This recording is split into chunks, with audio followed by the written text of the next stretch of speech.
Hello and welcome to 3 Minute Gaming. I'm Nathan, and today I'm going to tell you if this game's with your time and bandwidth. Today's game is Pizza Tower, and you know what time it is?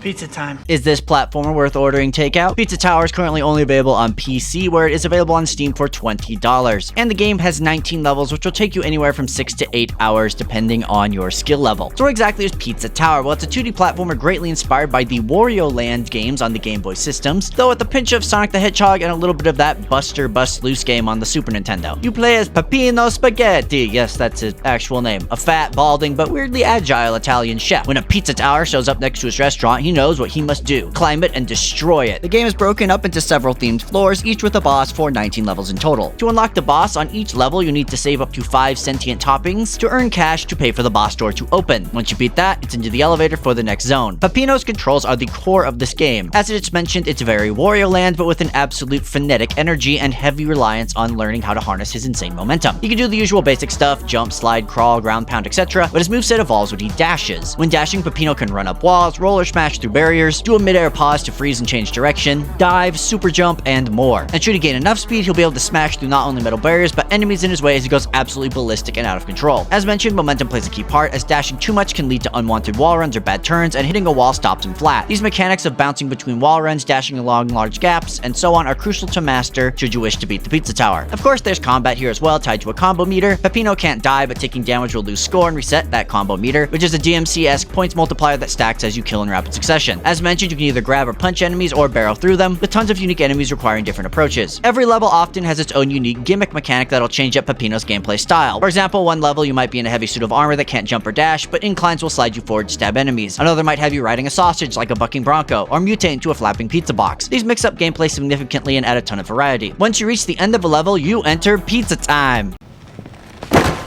Pizza time. Now you now have to run back through the level you just played and to the entrance before time runs out. The run back is often altered by changes in pathways as well as new enemies, and your score constantly drains if you are in Pizza Time.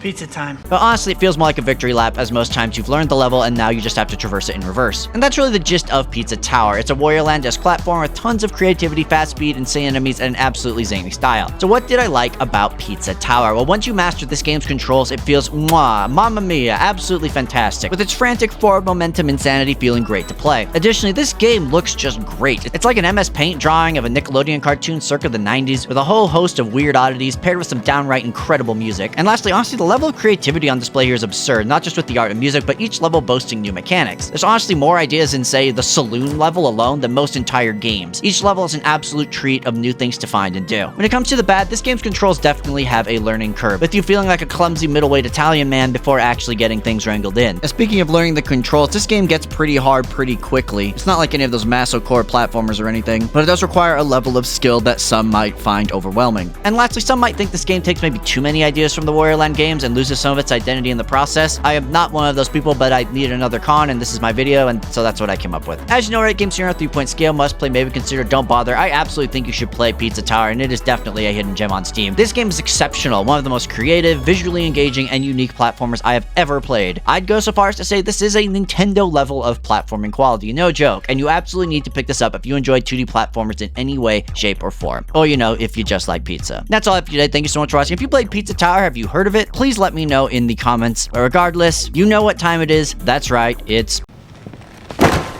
Pizza time.